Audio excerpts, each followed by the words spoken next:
Perhatian nih buat kaum lelaki, kalau belum siap dan tidak serius jangan berani-berani mengajak pasangan untuk menikah ya. Apalagi sampai mengelabui pasangan untuk menggagalkan pernikahan. Seorang pria asal Kolombia nekat mengarang cerita bahwa dirinya diculik hanya untuk kabur dan menggagalkan pernikahannya.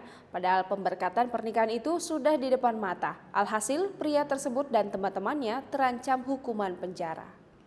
Alih-alih memilih cara yang mudah, pria ini justru menyulitkan dirinya sendiri saat hendak membatalkan pernikahannya yang hendak digelar beberapa hari lagi.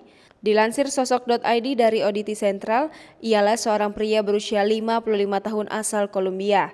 Pria yang tak disebutkan namanya itu rencananya akan menikahi tunangannya pada bulan Januari 2020 lalu. Tetapi menjelang hari pernikahan, pria dari kota Pitalito, Kolombia itu ketakutan.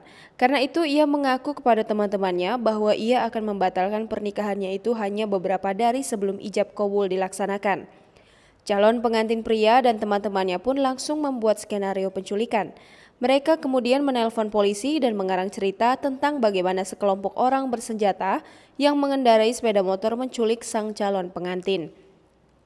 Tak disangka, drama yang mereka buat justru mendapat tanggapan serius dari pihak berwajib. Sebab sebelumnya pernah terjadi insiden serupa yang berujung pada aksi pemerasan. Pihak kepolisian kemudian mengerahkan seluruh pasukannya serta tentara Kolombia untuk menangani kasus penculikan itu. Komandan Polisi Pitalito, Nestor Vargas, memerintahkan agar akses keluar masuk kota ditutup dengan harapan untuk mencegah penculik melarikan diri. Operasi juga dilakukan di jalan-jalan kota untuk mencari korban.